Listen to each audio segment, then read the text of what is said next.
Hola amigos, les habla Ariel Ben Abraham. Esta semana vamos a ampliar el comentario número 94 en nuestro blog en torno a la conciencia mesiánica en la profecía judía y comenzamos en este comentario en particular con el capítulo 59 del profeta Isaías, versículos 1 y 2. He aquí, la mano del Eterno no es corta para redimir, ni pesado su oído para oír. Pero vuestras iniquidades os separan entre vosotros y vuestro Dios. Y vuestros pecados han ocultado la presencia de Dios, la presencia de vosotros, su presencia de vosotros para oír. Nosotros somos los que hemos creado la diferencia. Hemos creado la distancia. Hemos creado la separación. Dios nos está diciendo, mi mano no es corta, la tuya lo es. El Eterno oye, pero tú no oyes. Todas nuestras iniquidades nos separan de nuestro Dios. ¿Cuáles son nuestras iniquidades? Las fantasías, ilusiones de ego y las tendencias negativas en la conciencia. Acá uno está diciendo de una manera muy clara, el oír y el hacer, que es la mano, que volvamos a sus caminos y atributos. Volvamos al bien como principio rector, principio ético rector de cada aspecto y dimensión de la conciencia, que incluyen discernimiento, intelecto, mente, emociones, sentimientos, pasiones e instintos, y lo que decimos y lo que hacemos. O sea, el bien tiene que prevalecer. Bien, ¿qué decimos acá? Estos dos versículos son fundamentales porque contienen significados y mensajes multidimensionales. La mano, entre comillas, de Dios representa no solo sus obras, sino también lo que inspira sus acciones. La dirección. Normalmente la gente comanda con un brazo derecho. Los caminos y atributos del Dios de Israel son inmensurables, no se pueden medir, no se pueden captar, e inasibles para nuestro entendimiento. De allí que realmente no tengamos una idea concreta de lo que es corto y extendido en el contexto de redención. Cuando Dios nos está diciendo, ¿no?, mi mano no es corta como la tuya, o sea, mi hacer es infinito. Estamos hablando de una conciencia sin limitaciones como la que tenemos ahora, que estamos limitados por el bien y el mal, correcto y incorrecto, falso, verdadero, útil e inútil, etc. ¿Qué decimos acá? Aunque puedan referirse a los exilios anteriores de Israel como cortos o largos, bueno, nuestros sabios lo entienden así, en espera de retornar a nuestra tierra, aquí el profeta invita a reflexionar sobre el hecho de que el tiempo para la era mesiánica depende de nosotros, o sea, que está corto o lejos, depende de nosotros. Pues decimos que hay una multidimensionalidad en la manera como podemos entender estos versículos. Entendamos que Isaías también está mencionando el oído, entre comillas, de Dios como su entendimiento. Ya hemos dicho que oír se relaciona, nuestros sabios relacionan oír con entender y ver con saber. El oído de Dios como su entendimiento de lo que Él ha creado. Tiene oído, Él entiende lo que uno va a entender. Pero es para que cuando Él nos esté diciendo, yo oigo y tú no oyes. Yo entiendo lo que está pasando, pero tú no entiendes lo que está pasando. Estamos hablando de algo nuevo que va a acontecer, que no sabemos. Pero también esto tenemos que traducirlo, tenemos que ubicarlo en el contexto de nuestra propia conciencia actual. Entonces no tenemos que esperar necesariamente de que sí, eso va a pasar, pero tenemos que empezar a verlo en nuestra conciencia. Empezar a no poner limitaciones en la manera como captamos la realidad. Y la manera en que ponemos limitaciones es precisamente por ego, por codicia, por indiferencia, por indolencia, por arrogancia, por ira, por lujuria. Esas son las limitaciones que ponemos. Eso es lo que nos hace que la mano se acorte, se acorta. Entonces tenemos que despojarnos de todas esas limitaciones para que realmente tenemos una conciencia expansiva. Y esa conciencia a su vez pueda captar aquello que es expansivo también.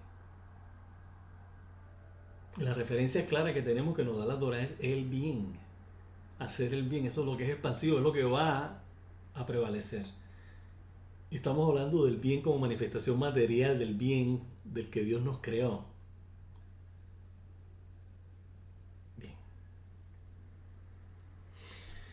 Vemos entonces que la siguiente declaración subraya las razones que tenemos para separarnos de sus caminos y atributos. Cuando nos separamos del bien, nos separamos de Dios.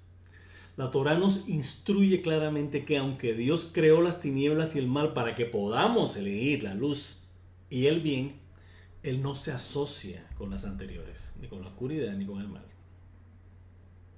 Al hacer del mal y la oscuridad una opción y no una referencia, como ya hemos referido a esto muchísimas veces, no solamente hacemos ocultar la presencia de Dios de nosotros, sino que impedimos que el entendimiento distinga lo que es el bien. Impedimos que entendimiento distinga lo que es el bien. Eso lo tenemos claro. Cuando estamos metidos en rasgos y tendencias negativas en la conciencia, el bien no vemos claro. Por eso hemos insistido, dijimos la semana pasada, lo hemos dicho antes, que tenemos que ver la realidad objetiva como el bien que tiene que prevalecer dentro de esa realidad.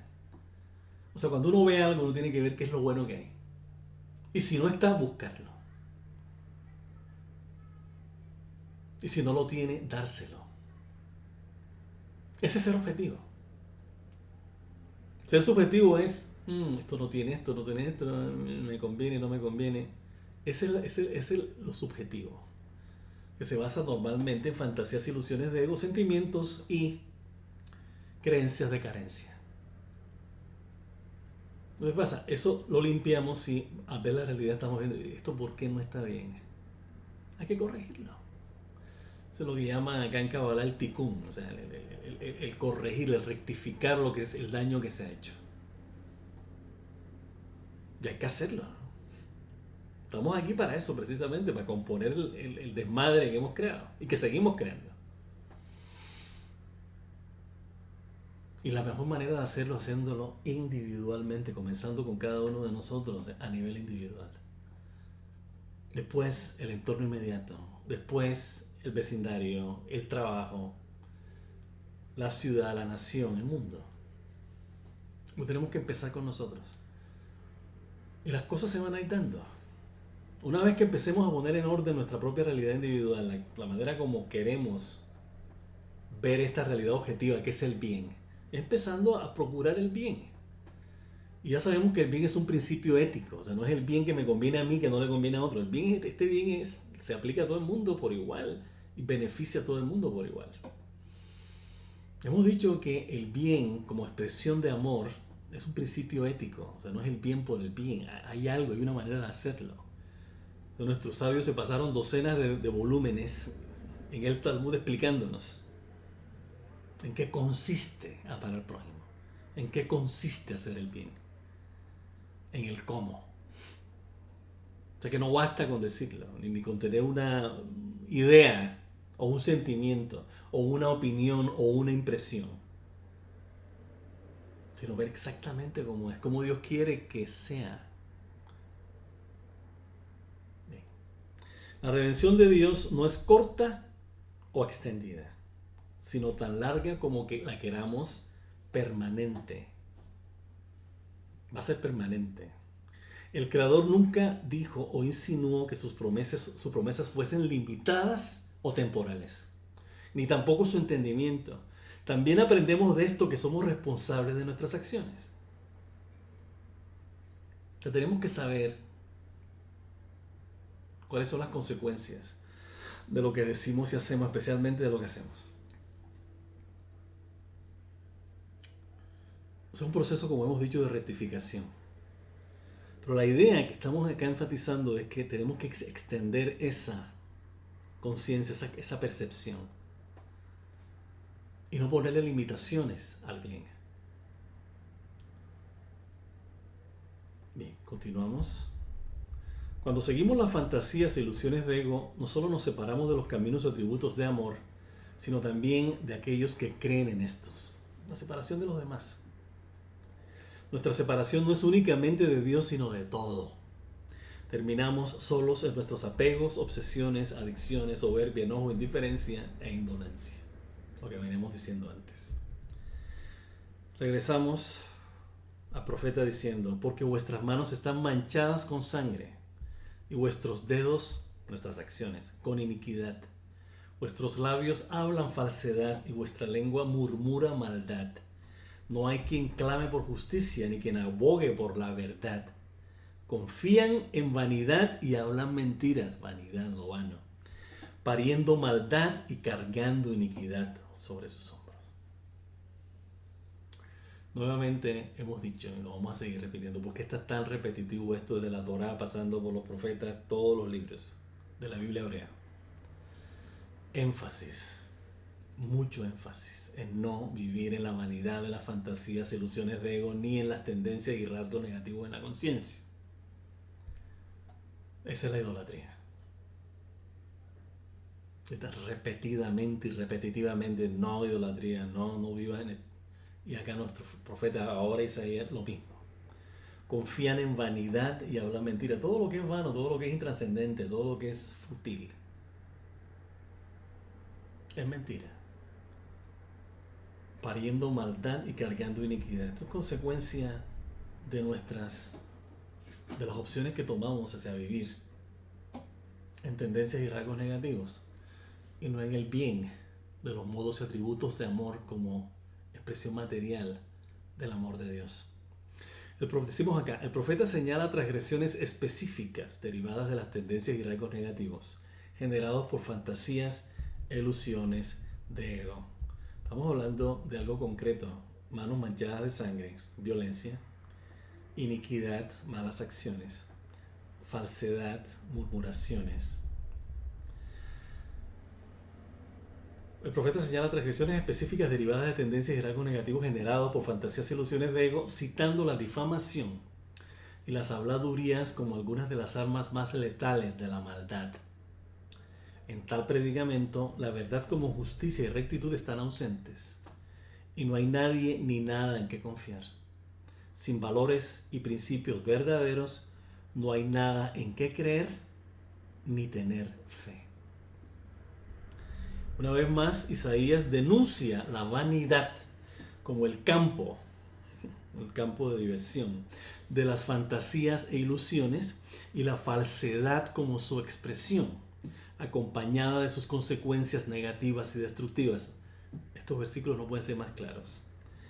El profeta continúa llamando nuestra atención para asimilar la premisa de que debemos abandonar nuestras sendas negativas para retornar a los caminos y atributos del Creador. Esto lo cita él en el capítulo 59, versículos 5 y 7. O sea, se refiere más adelante. Volvemos al profeta diciendo: camino de paz no conocen, y no hay juicio en sus veredas. Sus senderos han torcido para ellos. Nadie que anda en ellos ha conocido paz. Por lo tanto, el juicio ha estado lejos de nosotros. El juicio, el buen juicio. Y la rectitud no nos alcanza. Esperamos por luz, pero hay aquí tinieblas. Porque en tinieblas, en densa oscuridad, andamos. Cuando hemos creado el mundo como lo hemos creado, una sociedad de consumo, la cultura del entretenimiento, la distracción, que fortalecen la mentalidad egocentrista. O sea, la persona que está con la maquinita está ensimismado. Eso tenemos que arreglarlo. O sea, es lo que hemos estado creando y es lo que nosotros tenemos que arreglar, de lo que tenemos que salir. Aquí Dios no nos pone trampas, las trampas las ponemos nosotros. Por eso el Creador quiere que nosotros salgamos donde nos metemos. Ahora, el problema es que no podemos. Una vez que caemos en los apegos, en las adicciones, en las obsesiones, bastante difícil. Hay que buscar psiquiatra, hay que buscar la terapia, hay que ir a no sé dónde, escapar, buscar otra realidad. Y no es fácil, pero tenemos que comenzar a hacerlo. Es un imperativo ético con nosotros mismos. Esto tiene que ver con nosotros individualmente. Eso no tiene que ver con complacer a nadie, ni a papá, ni a mamá, ni a la mujer, ni a los hijos, ni a la sociedad. Esto Esto tiene que ver con nosotros. Después de todo, nosotros somos los que nos vamos a ir, así como venimos a este mundo, nos vamos a ir de él. Y la única manera como tenemos que empezar es viendo, procurando lo que es positivo. Como principio ético, o sea, hacer lo correcto.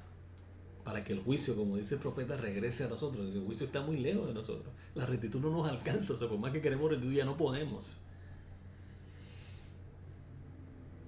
No somos consistentes con hacer el bien porque ya estamos adeptos a hacer lo contrario.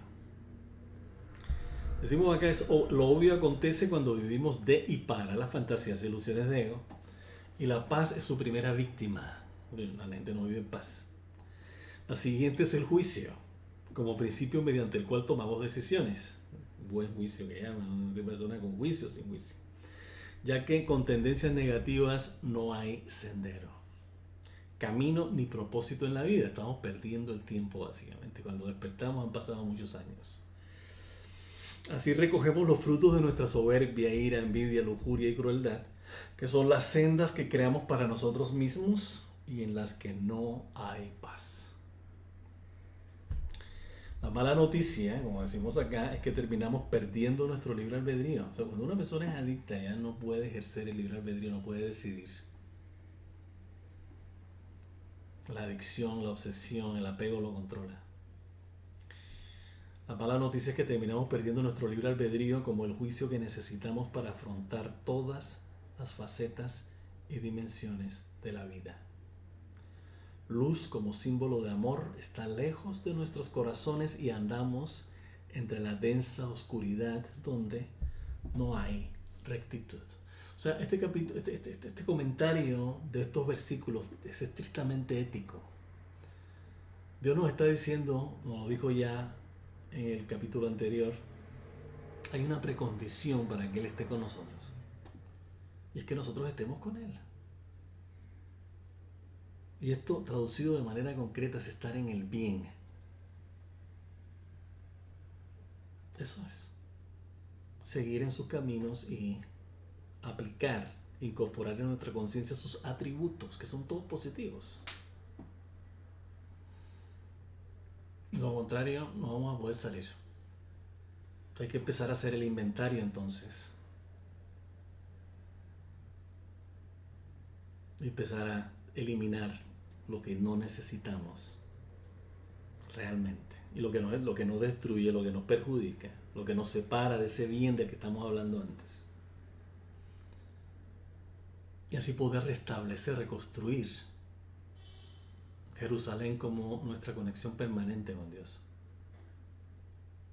Y entrar en la era mesiánica. Bien.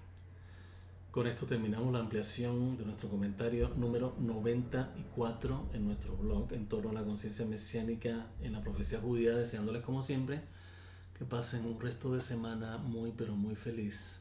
Shabbat Shalom y hasta la próxima.